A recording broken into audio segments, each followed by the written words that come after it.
پھر سے مقتل کو سجاؤ کہ میں زندہ ہوں ابھی، میرے قاتل کو بلاؤ کہ میں زندہ ہوں ابھی، نفرتیں ساری میرے واسطے خالص کرو، زہر کا جام پلاؤ کہ میں زندہ ہوں ابھی، اتنے معمولی سے زخموں سے بنے کیا میرا زخم کاری سا لگاؤ کہ میں زندہ ہوں ابھی۔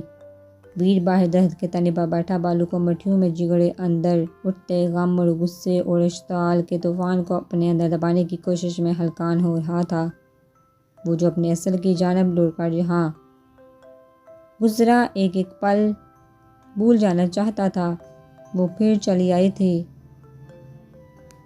آڑا لے کر اس کے دل کو چیرنے، اس نے دل و روح پر نیک گھاؤ لگانے۔ سوچ سوچ کے پاگل ہو چکا تھا، کیا کرے؟ ایک طرف فرض تھا اور دوسری طرف محبت کی بے وفائی۔ فرض کہتا کہ ایک ایسی لڑکی جو بے سہارا ہو چکی ہے، جسے اس کے اپنے بیڑیوں سے آگے پھینکنے کو کتے کی طرح ڈھونڈتے پھر رہے تھے، اس سے بچا لیا جائے۔ مگر ادھیری ریزہ ریزہ ہوئی محبت کہتی تھی اسے یہیں پھینک کر چلا جائے اور زندگی بھر اس کی شکل نہ دیکھے۔ سوچا نہیں تھا ایک مرتبہ پھر وہ اس کی طرح سامنے آ جائے گی کہ سانس تک سینے میں الجھا دے گی۔ وہ رونا نہیں چاہتا تھا، مگر بار بار سرخ آنکھیں بھیگ جاتی تھی۔ پینٹ کی پاکٹ سے سگریٹ نکالی اور لبوں میں دبا کر سلگائی۔ اب یہ نیا شغل اپنا لیا تھا اپنی جان کو سگریٹ کے دھوئیں میں جھونکنے کا۔ اندر وہ بھی ہوش میں تھی اور ویر کا ایک ایک لفظ سن چکی تھی۔ نمیرہ نے اس کی ڈریسنگ کر کے اس سے سیدھا کیا تو آنسو نے گالوں کو بھگو رکھا تھا۔ اسے افسوس ہوا۔ سنو نمیرہ، جاؤ تم لوگ دوبارہ حملہ ہو جائے اس سے پہلے نکل جاؤ یہاں سے۔ شٹ اپ نینا، تم نے دیکھا تم نے انہیں کیا سے کیا بنا دیا۔ سر تو ایسے تھے نہیں، انہیں اپنے کام میں بس انسانوں کو ٹارچر کرنا پسند تھا۔ چیخوں سے انہیں سخت نفرت ہوتی تھی، مگر رات وہ چیخیں سن کر سکون حاصل کر رہے تھے۔ درندہ بنا دیا ہے تمہاری 4 دن کی سو کالڈ محبت نے، پر یو نو واٹ، دیکھ لینا وہ پھر بھی تمہیں اس جہنم میں چھوڑ کر نہیں جائیں گے، کیونکہ ایک پاکستانی سپاہی ہر بار اپنی ذات سے پہلے اپنے فرض کو آگے رکھتا ہے۔ وہ نفرت بڑے لہجے میں بولی۔ نینا پھر سسک پڑی، مگر ویر کی حالت دیکھ کر وہ رات کو ہی ایک کڑوا فیصلہ کر چکی تھی، اب اس پر عمل کرنا تھا۔ مگر میں خود تم لوگوں کے ساتھ جانے سے انکار کر رہی ہوں، مجھے نہیں جانا، میں واپس جا رہی ہوں، اپنی حفاظت کر سکتی ہوں۔ تبھی ویر روم میں داخل ہوا تھا اور اس کی بات بھی سن چکا تھا۔ اسے سامنے اور اس حالت میں دیکھ کر ایک مرتبہ نینا کی بیک بون میں سرسراہٹ ہوئی تھی اور نمیرہ دنگ سی ویر کی دگرگو حالت دیکھ رہی تھی۔ چلو یہاں سے نکلنا، ہمیں سب باہر کھڑے ویٹ کر رہے ہیں۔ شہباز اور وہ سب دور تک دیکھ کر آئے تھے، کوئی نہیں ہے تعاقب میں۔ اب چلو، ویر کہہ کر مڑا۔ نمیرہ نے نینا کی طرف دیکھا اور نگاہوں میں سے اٹھنے کو کہا، مگر وہ ٹچ سے مس نہ ہوئی۔ سر، یہ نمیرہ جھجکی۔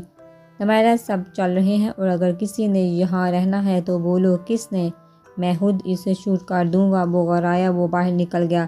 بڑے سیدھے طریقے سے گھما کر دھمکی دی گئی تھی۔ چلو، نمیرہ نے کہا، مگر نینا اس سے پہلے کچھ کہتی نمیرہ نے اسے بازو سے دبوچ کر کھڑا کیا تھا اور ساتھ لیے باہر نکلی۔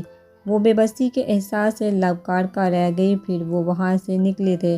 نینا کو چلنے میں تکلیف ہو رہی تھی اور خون بہہ رہا تھا، مگر نمیرہ نے اسے گھسیٹتے رکھا۔ آخر وہ شام ڈلے بلغاریہ کے بارڈر پر تھے، جہاں پر شاذل اپنے ڈیڈ کو دیکھ کر اور خود پر قابو نہیں پا سکا اور گلے سے لپٹ کر بے آواز آنسو بہانے لگا۔ شبیر سلطان کے ساتھ کچھ سولجرز تھے جو ان کے ساتھ ان لوگوں کی ریسکیو کرنے آئے تھے۔ ویر نے میرسال میں شاذل کو اضحیات کے ساتھ صحیح سلامت پاکستان بھیج کر ترکی پولیس اور فوج سے رابطہ کیا تھا، جس سے وہ بہت جلد ایکشن میں آئے اور جولی اور زبیر کو دم دبا کر ترکی سے بھاگنا پڑا۔ ویر کو غصہ آیا، مگر اس سے تو بعد میں نپٹنے کی قسم کھائی۔ پہلے اپنے بیٹے کی فکر لاحق ہوئی، تب ایک انجان لڑکی نے اس سے رابطہ کیا اور تمام صورتحال بتائی۔ پھر اسی نے ویر کو بتایا کہ وہ انہیں فوراً سے بلغاریہ لے کر جا رہی ہے تو وہ سامنے سے پہنچ کر انہیں ریسکیو کرے، اور اب اس کا بیٹا اس کے سامنے تھا، ٹوٹی بکھری حالت میں۔ اس کے آدمیوں میں اور نمیرہ کے علاوہ ایک اور لڑکی تھی جو پہلے زرد چہرے سے خود کو کھڑے رکھنے کی تگ و دو میں ہلکان ہو رہی تھی۔ ویر کو سمجھ میں دیر نہ لگی کہ یہ وہی لڑکی ہے جس نے ان کی مدد کی تھی۔ وہ بلغاریہ آیا تھا اور اب وہ سب محفوظ تھے۔ ویر نے اس کی پیٹھ تھپتھپائی۔ ہے جونیئر، حوصلہ رکھو یار۔ جب اچانک نینا زمین بوس ہوئی تھی اور جونیئر نے تو پلٹ کر دیکھا بھی نہیں۔ نمیرہ ہی اس کی جانب لپکی۔ وہ سب اب گاڑیوں میں ہاسپٹل کے لیے نکلے تھے۔ بیسمنٹ کے ٹھنڈے فرش پر بیٹھے عریش کی آنکھوں سے آنسو تواتر سے بہہ رہے تھے۔ پاؤں میں لوہے کی زنجیریں سے اسے باندھا گیا تھا، کمر کے گرد بھی زنجیر تھے۔ سرخ آنکھیں، بکھرا ہولیا، بڑی بیڑ۔ اسے باندھنے والی کوئی اور نہیں، اس کی سگی ماں تھی۔ کاش وہ پیدا ہوتے ہی مر جاتا تو آج یہ نارسائی کا دکھ پل پل تڑپنے نیم جان ہوتے۔ اپنی کی گئی بے وفائی کا عذاب تو نازل نہیں ہونا پڑتا۔ اگر اس کے بعد میں ہوتا تو اپنی بے وفائی پر خون کے آنسو بھی بہا چکا ہوتا۔ پچھتاووں کے ناگنوں نے ڈس ڈس کر رگوں کو زہریلا اور نیم جان کر دیا تھا۔ ہاتھ میں اس وقت وہ براسلیٹ تھی۔ جب اس کی بیری نے اسے غصے سے دھتکارتے خود سے دور پھینکا تھا، تب بیری کی کلائی سے نکل کر وہ براسلیٹ عریش کے ہاتھ آ گئی تھی۔ بیبی گرل، تم جانتی ہو تمہارا یہ گناہ گار کس قدر اذیت میں ہے؟ اگر جانتی تو مجھے بھی اپنے ساتھ لے جاتی۔ اے ڈمپل گرل، خدا کے لیے میرے سامنے کہیں سے آ جاؤ، میں تمہارے قدموں کی خاک بن جاؤں گا۔ میری بیری، مگر تم تو وہاں چلی گئی ہو نا، جہاں سے میں تمہیں چاہ کر بھی واپس نہیں لا سکتا۔ وہ براسلیٹ دل کے مقام پر رکھ کر پھر پھر کر رونے لگا، بچوں کی طرح۔ مگر فکر مت کرو بیری، تمہارا یہ بد نصیب قاتل بھی روز جیتا ہے، روز مرتا ہے۔ پل پل ایک نئی اذیت نازل ہوتی ہے اس دل پر کہ میں نے وہ چپ حاصل کرنے کے لیے تم سے دھوکہ کیا، مگر قسم لے میری محبت کی، وہ رشتہ جو تم سے قائم کیا وہ دل سے کیا، تمہارے قریب آیا تو محبت کی رضامندی سے، بغیر کسی محبت مقصد کے۔ سنو، مجھے معاف کر دو نا۔ وہ براسلیٹ سے یوں مخاطب تھا جیسے کہ سامنے اس کی بیری ہو۔ تبھی سیڑھیوں سے آہٹ محسوس ہوئی، مگر اسے پرواہ نہیں تھی۔ سر عریش، سر پارکر کی آواز آئی، ایک ضروری خبر ہے آپ کے لیے۔ بہت مشکل سے جولی میم کے بندوق کو ڈال دے کر جہاں پہنچا ہوں صرف آپ کو یہ بتانے، وہ قریب آ کر انگلش میں بولا۔ مگر وہ جوں کا توں بیٹھا رہا۔ بھلا اب کیا خبر اس کے لیے اہم ہو سکتی ہے؟ سر، خبر مطربہ عریش زبیر کے بارے میں ہے۔ اب کی بار پارکر نے اپنی بات پر زور دے کر کہا تو وہ فوراً سیدھا ہوا۔ پارکر نے مطربہ شہزاد سلطان کہنے کی بجائے مطربہ عریش زبیر کہا۔ وہ صورت سنبھالیا، روئی ہوئی نگاہوں پارکر کے چہرے پر گاڑی۔ جلدی بتاؤ۔ عریش بے چین ہوا۔ سر، میں نے اپنی ایک وفادار ساتھی کو ہاسپٹل بھیجا تھا۔ جب مطربہ کی آخری رسومات چل رہی تھی تو وہ ایسے مسلم میت کا آخری دیدار کرنے کو آگے گئی، مگر سلطان نے کسی کو بھی اس کا چہرہ نہیں دکھایا، حتیٰ کہ قبرستان میں کفن میں بھی نہیں۔ شیشے کے اوپر پرچم ڈالا گیا تھا۔ اٹس مین کہ پارکر جان بوجھ کر خاموش ہو گیا۔ عریش جو بغور اس کی بات سن رہا تھا بولا، اٹس مین کہ سلطان کچھ چھپا رہے تھے۔ اٹس مین کہ آخری رسومات کا وہ ڈرامہ جھوٹا بھی ہو سکتا ہے۔ اٹس مین کہ میری بیری زندہ بھی ہو سکتی ہے۔ عریش کی آنکھوں میں چمک آئی۔ اور سر، آپ نے یہ کیوں نہیں سوچا ابھی تک کہ اگر وہ شہید ہوتی تو ان کی باڈی پاکستان لے جا چکی ہوتی، جہاں پورے اعزاز کے ساتھ انہیں دفنایا جاتا؟ یہی کیوں آخری رسومات ادا کی گئی؟ انگلش میں بولتا ہے، اس پر سوچوں کہ نئے دروازے کھول چکا تھا جب بے تحاشا جوش سے اس کے ہاتھ تھامے۔ تم نہیں جانتے پارکر، تم نے مجھے جینے کی نئی وجہ دے دی ہے۔ ایک مقصد دے دیا پارکر، نکالو مجھے یہاں سے، مجھے سچ جاننا ہے۔ وہ دوڑا اور پاؤں کی زنجیریں کھینچی۔ سر پلیز پیشنس رکھیں، ہر قدم سوچ سمجھ کر پلان بنا کر اٹھائیں۔ اس جولی کا بھروسہ جیتیں کہ آپ کو آپ کی غلطی کا احساس ہو گیا، پھر باہر نکلے اسے اور اس کے نیٹ ورک کو توڑے، تبھی آپ کے گناہوں کا ازالہ ہو پائے گا۔ اس بارے میں آپ سوچیں، ابھی مجھے نکلنا ہوگا اس سے پہلے کہ کوئی آ جائے۔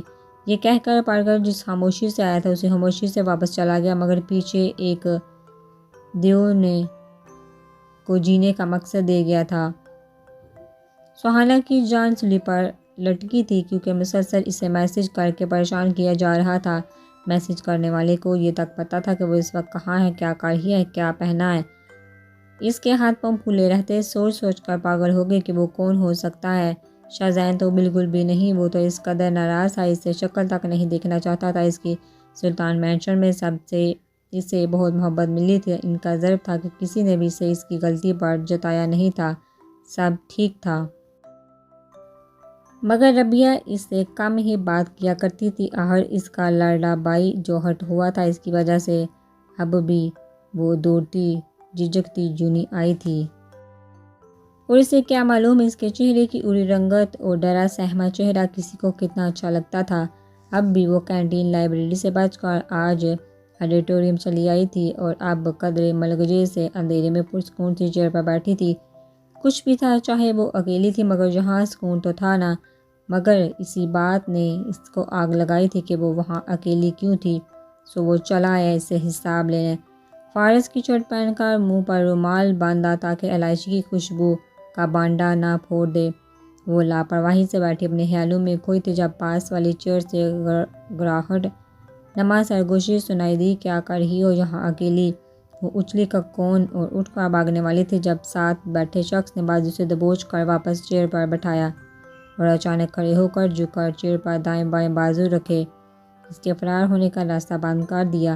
اس کا چہرہ خوف سے لٹھے کی طرح سفید ہو چکا تھا۔ شاہزین نے دلچسپی سے اسے دیکھا۔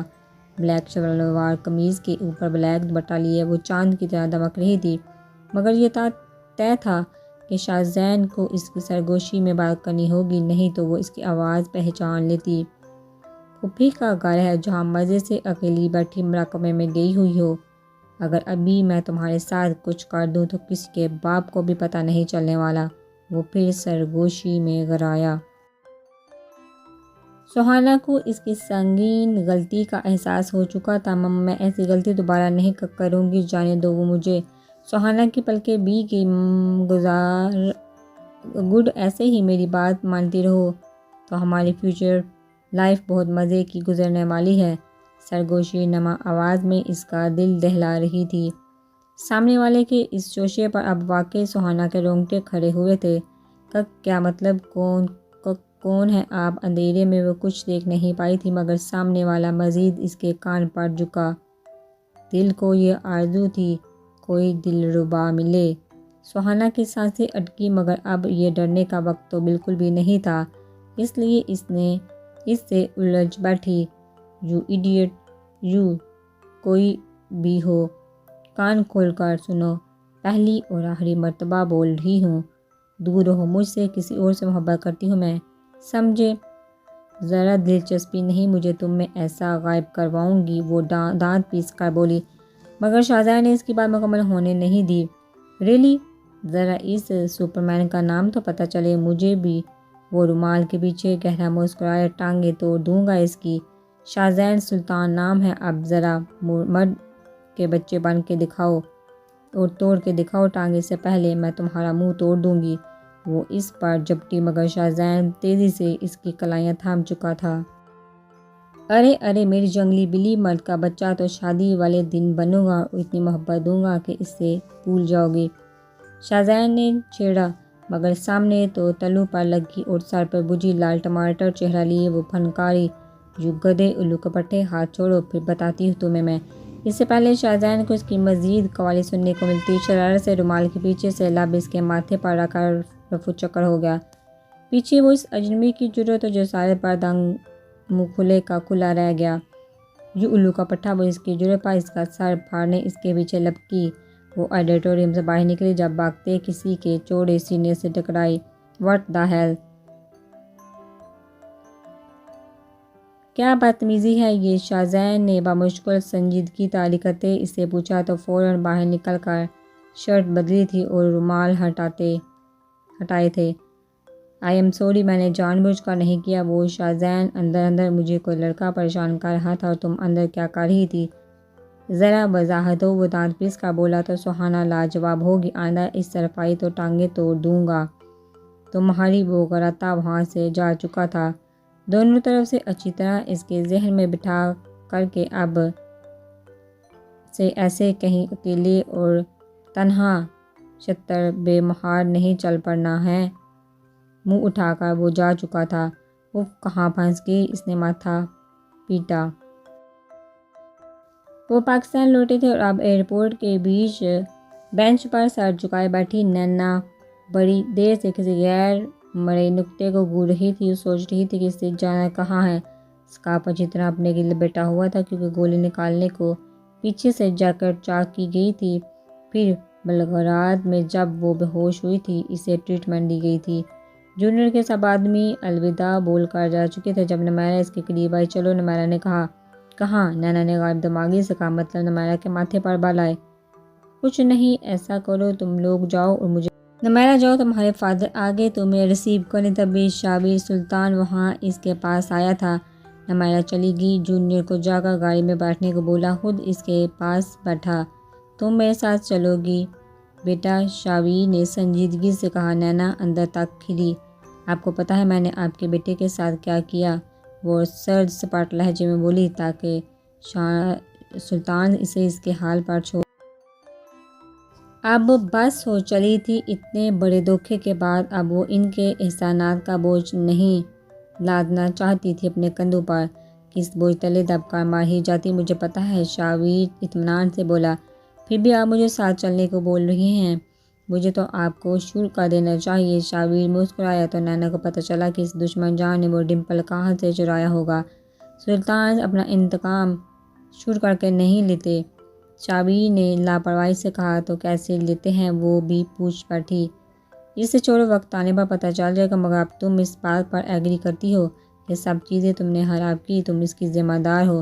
شابیر پوچھ بیٹھا۔ یس، میں قبول کرتی ہوں، وہ بے چینی سے بولی۔ تو پھر تمہیں ہی اس سب کو ٹھیک کرنا ہے، رائٹ؟ شابیر نے حسب عادت سامنے والے کو باتوں میں الجھایا۔ یس، مگر کیسے؟ اس نے شابیر کو دیکھا۔ دیکھو بیٹا، نہ تمہیں معافی لیے بغیر چین آئے گا، نہ میرے بیٹے کو معاف کیے بغیر، تو اچھا نہیں، تم لوگ جو باتیں بگڑ چکی ہیں ان کو ٹھیک کرو۔ اس سے معافی مانگ کر پھر چاہے جدھر مرضی ہے چلی جانا، شابیر لاپرواہی سے بولا۔ پتہ تھا وہ چلی گئی تو اس کے بیٹے کی زندگی چلی جائے گی، خود کے ساتھ بھی تو بیت چکی تھی۔ وقتی غصہ تھا اس کے بیٹے کا، بالکل اسی کی طرح، بعد میں پھر مرے گا، تڑپے گا۔ اب چلو۔ شابیر کھڑا ہوا مگر وہ نینا نے سہم کر کہا۔ کچھ نہیں کہے گا، ہمارے 2 گھر ہیں، تم دوسرے میں رہنا، اوکے؟ اب چلو۔ نینا کھڑی ہوگی اور مردہ سے قدموں سے شابیر سلطان کے پیچھے چال دی۔ گاڑی تک پہنچتے تو وہ فرنٹ پر آنکھیں موندے سیٹ سے سر ٹکائے نیم دراز تھا۔ شابیر نے نینا کے لیے دروازہ کھولا۔ بیٹھو بیٹا۔ وہ چپ چاپ بیٹھ گئی مگر وہ ٹچ سے مس نہ ہوا۔ سچ تو یہ تھا وہ اسی جن سے ڈر رہی تھی جس کا اتنا غسیلا روپ دیکھ کر پہلی بار اسے زندگی میں کسی چیز سے اتنا ڈر لگا تھا۔ ویسے بھی اتنے اچانک وہ سب ہو جانا، بھائی کا ساتھ چھوٹ جانا، ماں باپ کا یہ روپ تنہا دور دیس آ جانا، اس کا بری طرح کانفیڈنس بریک ہوا تھا۔ سلطان مینشن میں بھونچال آیا تھا، وہ سب واپس لوٹے تھے۔ ایسی حالت میں سب سے زیادہ طوفان ہی بال آئی تھی اور شاہزادے کو اس کو سنبھال پانا مشکل ترین امر ہو گیا تھا۔